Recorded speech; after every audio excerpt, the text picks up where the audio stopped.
lo dijo en la primera hora. Muy bien, seguimos, 8 de la mañana con 6 minutos, aquí en A Primera Hora por Sonorama, la gran señal nacional. Retomemos el tema de las cárceles. Vamos a conversar con Jorge Núñez. Él es antropólogo, doctor justamente en antropología por la Universidad de California y codirector de Caleidos, que es el Centro de Etnografía Interdisciplinaria de la Universidad de Cuenca. Yo le he invitado porque la colega Carol Noroña del portal GK le hizo una entrevista muy interesante, muy interesante, sobre el tema de las cárceles, y le ha pedido justamente la opinión a Jorge Núñez, y creo que es un tema para profundizar con un conocedor en la materia. ¿Cómo le va, doctor? Bienvenido, muy buenos días. Le saludamos Belkis Sánchez y quien le habla Fabricio Vela. Muy buenos días, Belkis y Fabricio, y muchísimas gracias por la invitación. Gracias a usted por aceptarla. A ver, la pregunta está ahí en la pantalla. ¿La policía debe seguir controlando las cárceles, doctor Jorge Núñez?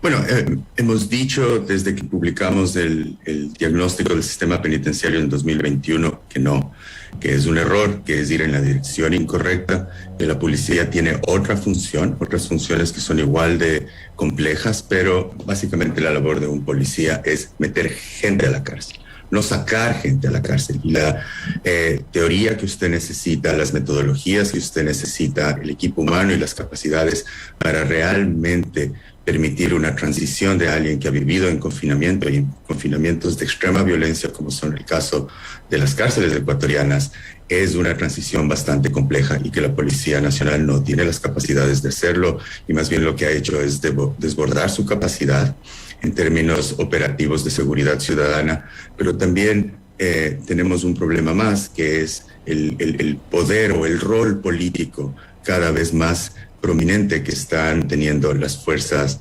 del orden en términos de la gobernanza y la gobernabilidad. Doctor, buenos días, bienvenido nuevamente. La pregunta de Fabricio resulta interesante en la medida en que de un tiempo para acá, sobre todo, se ha venido hablando del fortalecimiento de la Policía Nacional, de dotar a nuevos elementos, de dotarle el presupuesto necesario, adquisición de equipos y demás. Lo cual, si es que eso se ha venido implementando, al menos no se ha visto reflejado en cuanto al control de este tema de alguna manera. Sí, yo creo que hay que separar los temas. Creo que, a ver, cómo respondería a la pregunta es, fundamentalmente el SNAI en este momento es un servicio más de la Policía Nacional. Y es un servicio en el que la policía está aprendiendo a partir de 2019, pero usando un modelo que se instituye en 2015, que es un modelo de inteligencia policial específico y que es un modelo que cada vez va creciendo más. La palabra inteligencia policial o inteligencia en general se ha convertido en una suerte de cajón desastre para meter todas las narrativas gubernamentales, ¿no es cierto? Desde las cárceles hasta las protestas sociales. Creo que es importante trabajar en la reforma policial y el fortalecimiento institucional, y creo que una de las cosas que debemos debatir en términos de policía es si necesitamos una estructura militar para manejar la policía. Y sobre todo, tomando en cuenta que no es una cuestión solamente de números, o yo diría no es una cuestión de números. A mí no me parece una decisión acertada realmente incrementar el pie de fuerza a 80,000 funcionarios cuando la estructura va a ser la misma. Porque si bien usted tiene instituciones, y esto pasa mucho en el Estado ecuatoriano, que supuestamente cumplen distintas funciones dentro del gobierno, como el Ministerio del Interior, tendría que articular actividades, y la policía tiene un trabajo mucho más en el día a día de control de la seguridad ciudadana, y el SNAI tendría que controlar las cárceles. Lo que realmente pasa en estructuras jerárquicas como las que tenemos nosotros es que las órdenes vienen de arriba y básicamente todo se decide en pocas personas, y entonces las decisiones de pocas personas afectan a instituciones gigantescas con responsabilidades demasiado grandes. En el caso de cárceles, lo que me parece es que necesitamos salir del modelo policial de control de las cárceles. En 2019, cuando la policía se hizo cargo formalmente, porque ya básicamente durante toda la administración del ex general Moncayo, la policía administraba sobre todo los traspasos. los traslados penitenciarios, lo que vemos es cada vez una lógica de construir confinamiento. Entonces, cada vez que tenemos una masacre, tenemos dos respuestas. La una es tratar de encontrar una explicación en algo que es bastante preocupante, que es esta nueva concepción lombrosiana de todo el tiempo estar catalogando a las masacres como irracionales, bárbaras, primitivas, ¿no es cierto? Y la otra es crear más cárceles de máxima seguridad o pedir más presupuesto e invertirlo en cosas que no han funcionado. Y ojo, esto no funcionó en la reforma de 2014, que es vamos a construir más cárceles, vamos a comprar más tecnología y vamos a meter más gente presa. Cuando el problema que tenemos en las cárceles es que tienen una puerta gigante, pero no tienen puertas de salida. Digamos, la gente no puede salir de las cárceles y además la gente que sale no tiene a dónde salir. Eso, doctor, perdón que me interrumpa, eso que acaba de decir de la reforma del 2014 y el anuncio de vamos a construir más cárceles, yo le pregunto a usted, ¿fue un error en su momento haber construido estos grandes complejos penitenciarios? Tal vez la expresión más evidente de aquello es la cárcel ubicada en la provincia de Cotopaxi y no hacer cárceles más pequeñas. No sé si técnicamente esto fue un error. Mire, nosotros cuando se empezó a debatir en 2007 la reforma, ¿no es cierto? Porque fue una reforma larga hasta que llegamos al 2014 con la apertura de los 3 grandes centros penitenciarios, Turi, la regional de Cotopaxi y en Guayaquil. La penitenciaría en Guayaquil. Básicamente lo que dijimos es, una cárcel muy grande necesita demasiados recursos.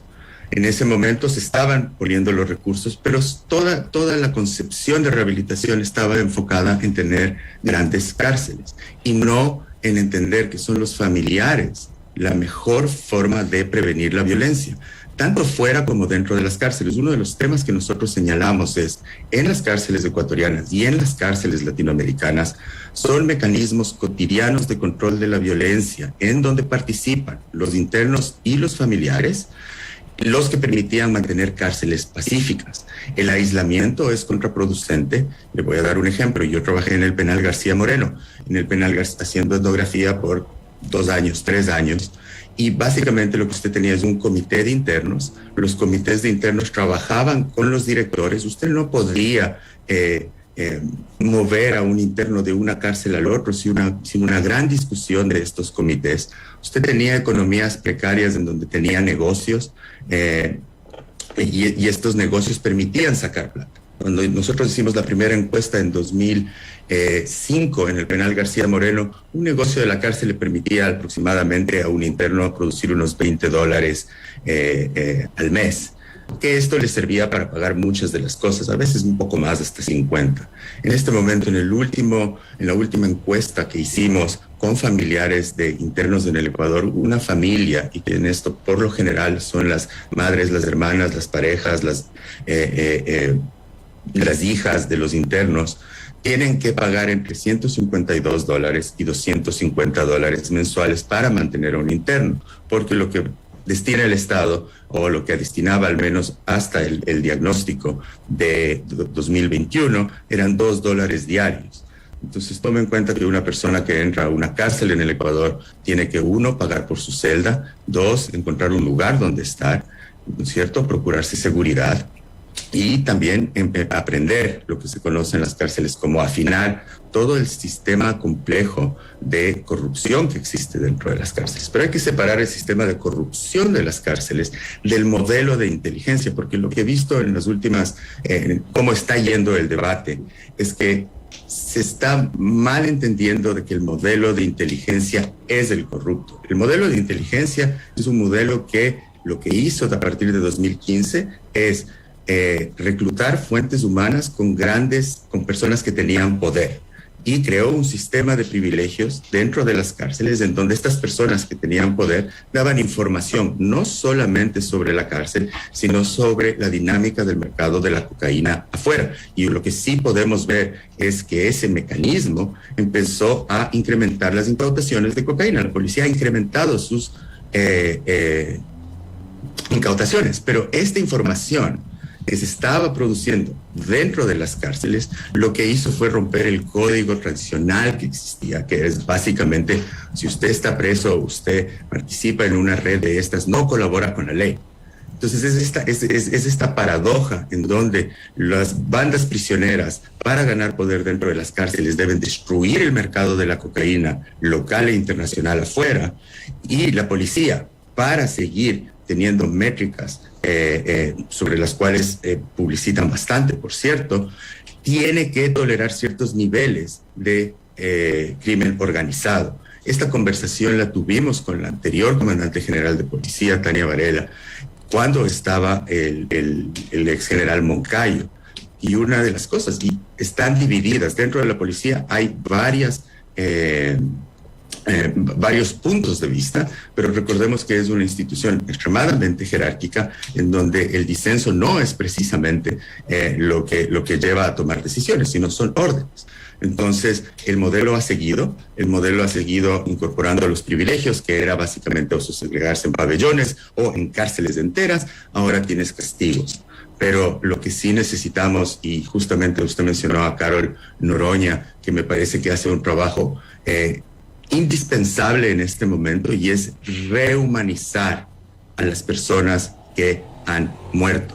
Si uno analiza el lenguaje oficial sobre las masacres, lo que existe es una deshumanización constante, es una negativa a dar los nombres de las personas que han muerto.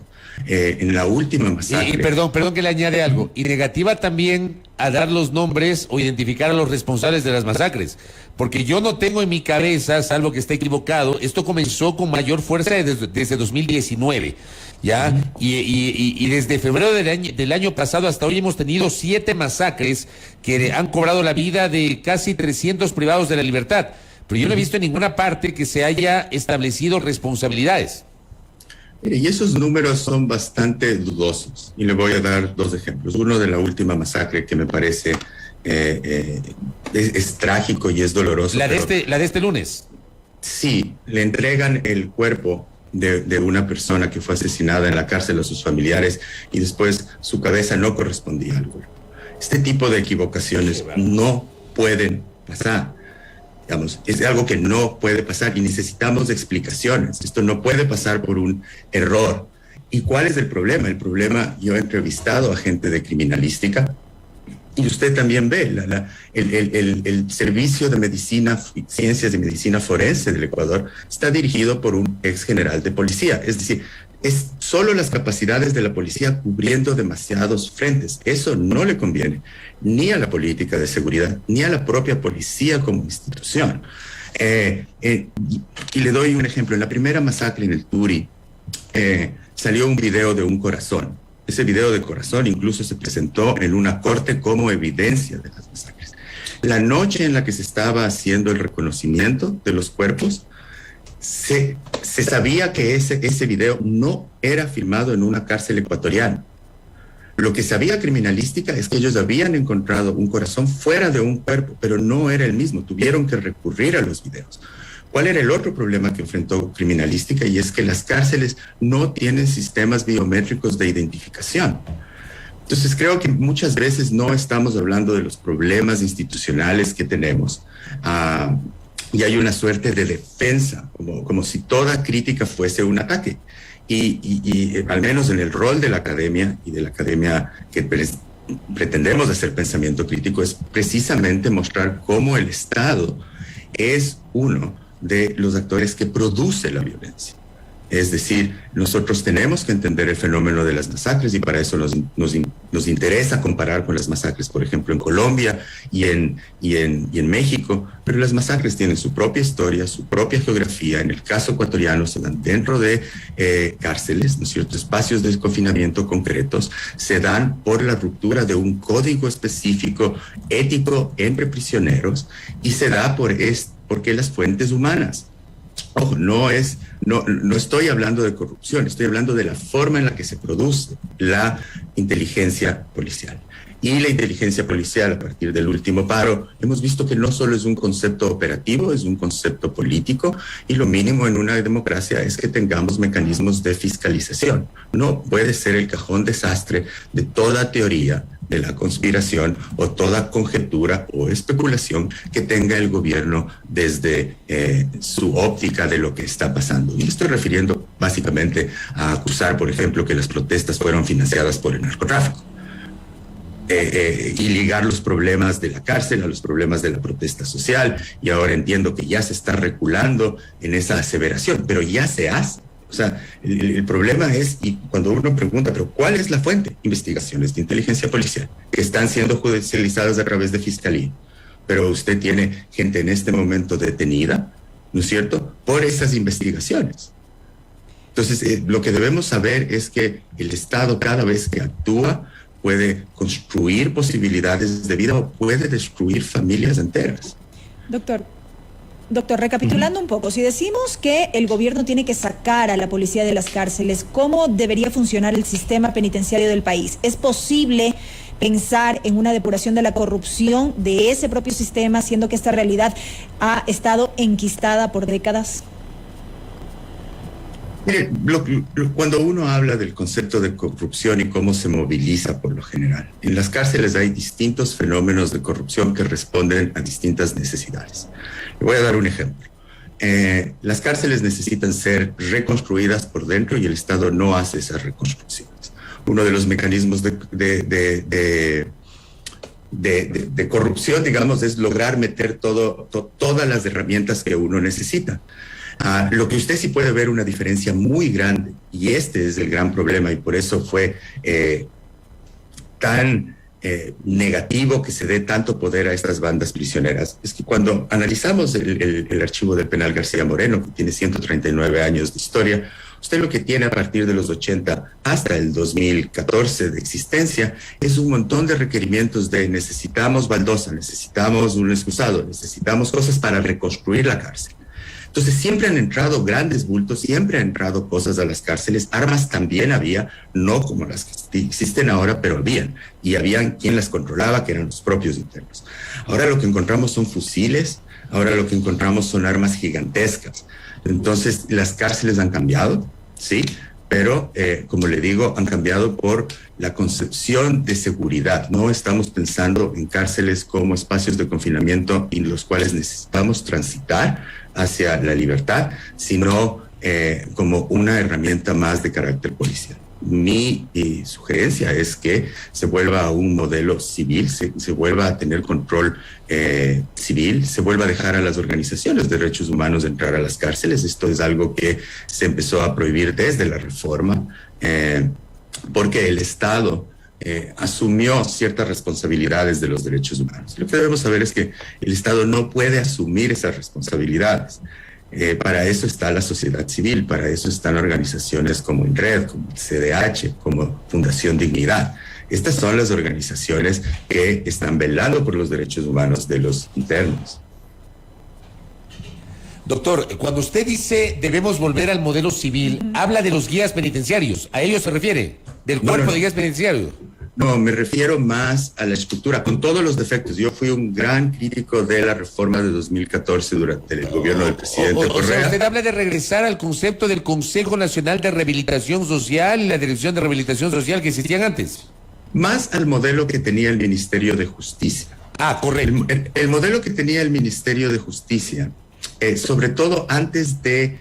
me estoy refiriendo no al Ministerio de Justicia que abrió las cárceles, que fue problemático. Me refiero al Ministerio de Justicia cuando se hizo el censo penitenciario en 2008. Digamos, yo creo que había bastante gente involucrada en ese proceso en donde lo que se estaba tratando es de repensar la cárcel y tratar de salir de una idea, y esto ha sido demostrado empíricamente en las ciencias sociales, ¿no es cierto?, que es usar la cárcel para gestionar problemas sociales. Entonces, la gestión carcelaria de los problemas sociales era el problema que teníamos en 2008. Actualmente el problema es que hay una gestión carcelaria de los problemas políticos, y esto sí atenta contra la democracia. Entonces estamos en una situación mucho más compleja en este momento. Correcto, doctor. ¿Y esto cómo se soluciona? ¿Con una reforma legal? ¿Es un tema de decisión política del Ejecutivo? ¿Cómo se soluciona esto? A ver, yo lo que le puedo decir es lo que nosotros podemos hacer como academia, porque yo no, ni soy político, ni soy funcionario. Claro, pero desde la academia se puede proponer o se puede sugerir, obviamente. Esto es lo que vamos a hacer y esto es lo que estamos haciendo, y esto es lo que le puedo contar. Nosotros en este momento hemos visto, ¿no es cierto?, a partir del estudio que hicimos del diagnóstico en 2011, que los datos penitenciarios no sirven, son inútiles. Que nosotros hicimos una propuesta de que se cree un nuevo sistema de gestión penitenciaria basado en la idea de los internos para que salgan de la cárcel, pero no, eso no se ha hecho. Lo que se está tratando es de hacer un censo, fundamentalmente porque las autoridades no saben quién está preso y quién no está. Lo que vamos a hacer es un observatorio de prisiones para familiares. O sea, yo creo que en este momento, sobre todo en la universidad, y esta es una discusión que hemos tenido dentro del Departamento de Espacio y Población de la Universidad de Cuenca, es no podemos... el gran problema que tuvo la academia en los últimos 10 años, un poco más incluso, es que básicamente se dedicó a hacer consultorías para el gobierno y a tratar de monitorear la política pública que el gobierno implementaba.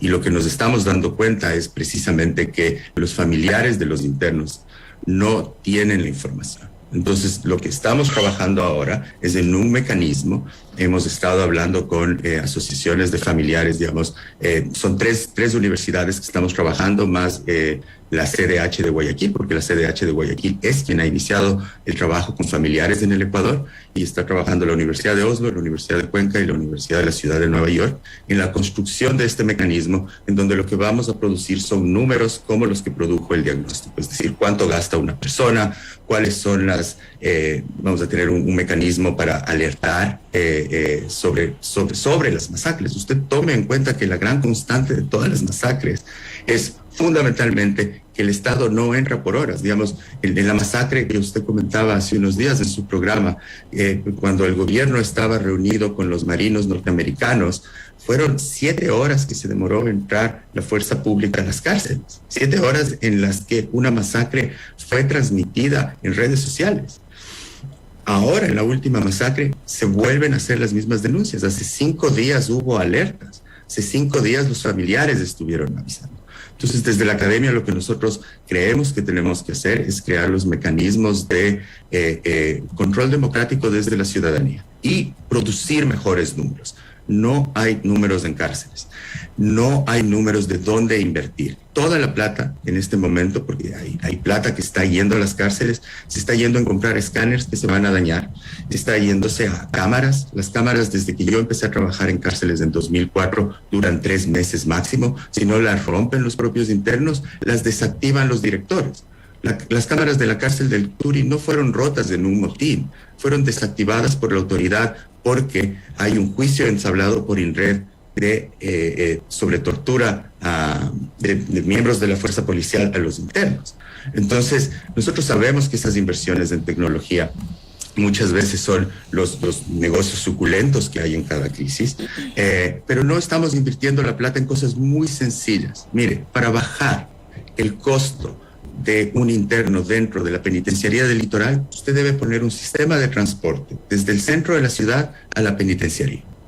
Eso va a relajar muchísimo el gasto, la inversión que tiene que hacer una persona.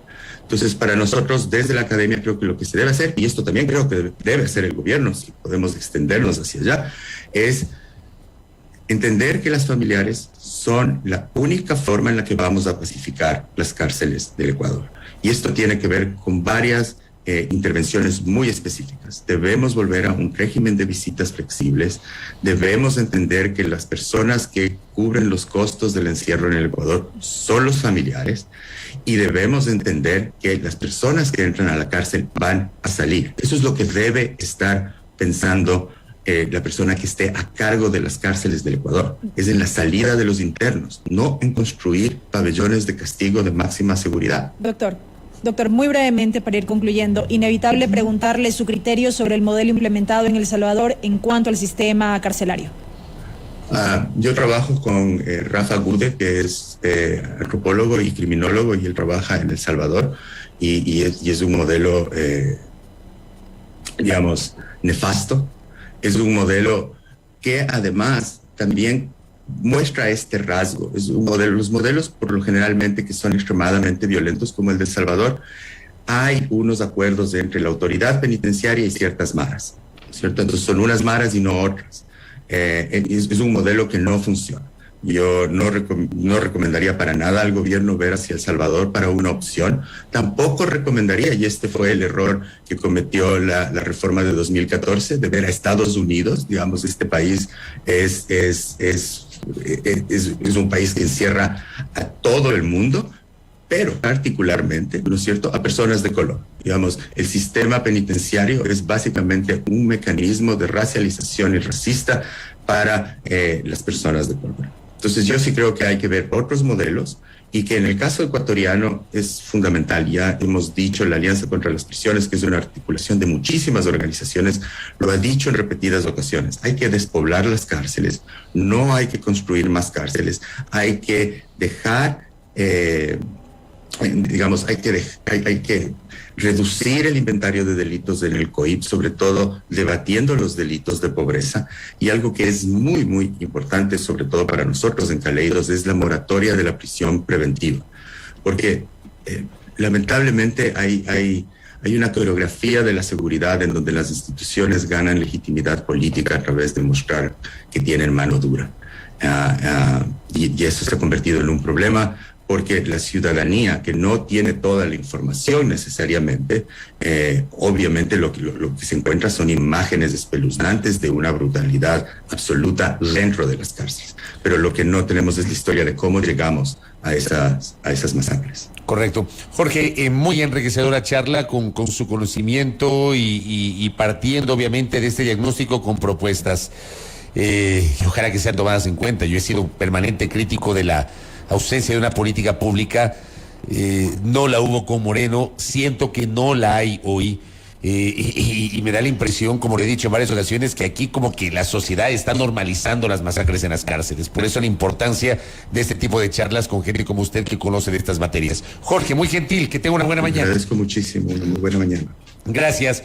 A Jorge Núñez, gracias por su presencia, doctor en antropología, investigador de los temas carcelarios, conversando aquí en la primera hora. Yo me quedé espeluznado con lo que dijo en la primera parte. Entregaron un cuerpo con una cabeza que no correspondía. O sea, qué horror, de verdad, de terror lo que pasa acá en el Ecuador.